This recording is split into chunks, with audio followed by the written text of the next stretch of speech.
রাজাকার বলেছেন। এদেশে যখন যুদ্ধ চলে আমরা তখন আর্মির পাহারায় তাদের তত্ত্বাবধানে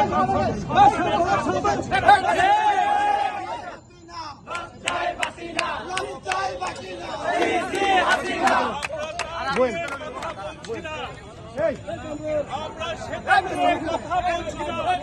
আমাদের কথা হচ্ছে আপনি যখন হানাদার বাহিনীর তত্ত্বাবধানে ছিলেন, তাদের পহরায় ছিলেন, তখন কে রাজাকার কে মুক্তিযোদ্ধা তা দেখার সুযোগ আপনার হয় না। আপনি কাউকে রাজাকার বলার অধিকার রাখেন।